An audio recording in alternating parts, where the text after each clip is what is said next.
So ഇന്ന് നമ്മൾ പറയാൻ പോകുന്നത് how to respect yourself. First one, നമ്മളെ ഒരാൾ വിളിച്ചില്ല ഒരിക്കലും അങ്ങോട്ട് പോകാൻ പാടില്ല.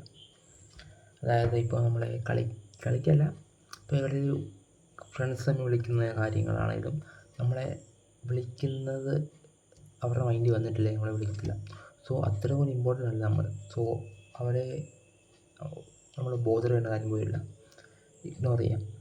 പിന്നുള്ളതാണ് ലേറ്റായിട്ട് വിളിക്കുന്നത്. എന്ന് വെച്ചാൽ അവർക്ക് എവിടെയെങ്കിലും പോകാൻ ആൾക്കാരൊക്കെ തികഞ്ഞിരിക്കുമായിരിക്കും. ലാസ്റ്റ് നമ്മൾ വിളിക്കും, ഒരാൾ മാറിയേക്കും, നമ്മളൊരു ബാക്കപ്പ് പോലെ.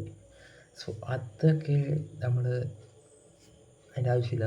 നമ്മളാരെയും ബാക്കപ്പ് ആവാൻ പാടില്ല. സോ ഒരിക്കലും ലാസ്റ്റ് മിനിറ്റ് വിളിച്ചാൽ പോകരുത്. അത് എത്ര വലിയ ഫ്രണ്ട്സാണെന്ന് പറഞ്ഞാലും പോകരുത്, നമ്മുടെ വാല്യൂ അവിടെ പോകും. തേർഡ് വൺ, നമ്മളെ മറക്കും. എല്ലാ ഫ്രണ്ട്സും മറക്കും. സത്യം പറഞ്ഞാൽ എനിക്കുള്ളവരുള്ള മിക്ക ഫ്രണ്ട്സ് എന്നെ മറന്നിട്ടുണ്ട്. അത് എനിക്ക് എന്താണെന്ന് അറിയില്ല, നല്ല ഫ്രണ്ട്സ് ഇല്ലാത്തതുകൊണ്ടായിരിക്കും. ബട്ട് നമ്മളെ പറഞ്ഞാൽ നമ്മൾ മറക്കാം, അത്രേ ഉള്ളൂ. Simple as that.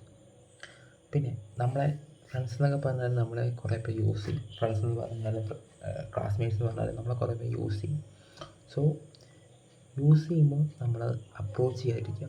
നമുക്ക് ഒരു ബൗണ്ടറി ഉണ്ടാക്കുക. നമ്മളെ യൂസ് ചെയ്യാൻ പറ്റാത്ത പോലെ ആക്കുക. എന്ന് വെച്ചാൽ നമ്മൾ യൂസ്ലെസ് ആവുക.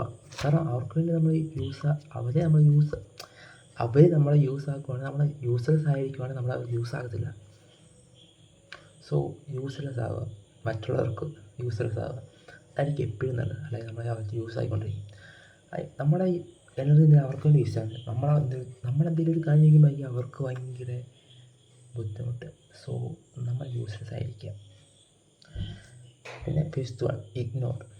ക്ലാസ്സിലൊക്കെ മിക്കപ്പോൾ നടക്കുന്ന കാര്യമാണ്. ഒരു അടി ഉണ്ടായി പിന്നെ പിറ്റേ ദിവസം ഇഗ്നോർ ചെയ്യുന്നു. സോ നമുക്ക് റീസൺ പോലത്തിലായിരിക്കും എന്താ ഉണ്ടാക്കുന്നത്. ബട്ട് കോളേജൊക്കെ എത്തുമ്പോഴായിരിക്കും ഡ്രാമയുടെ അങ്ങേയറ്റം. സോ ഇഗ്നോർ ചെയ്താൽ നമ്മൾ ഒരിക്കലും അങ്ങോട്ട് ചെന്ന് അപ്രോച്ച് ചെയ്യാൻ പാടില്ല. നമ്മൾ ജസ്റ്റ് നമ്മളെ പഴയ പോലെ തന്നെ പോവുക.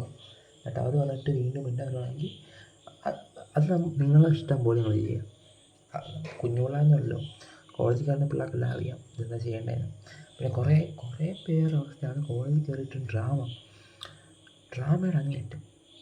ലൈക്ക് ഡ്രാമ ഇപ്പോഴത്തെ LKG പിള്ളേർ പോലും കാണിക്കുന്ന ഡ്രാമയാണ് കോളേജിൽ കാണിക്കുന്നത്. അതും പറയുന്നതുകൊണ്ട് എസ്പെഷ്യലി പെൺപിള്ളേരാണ്.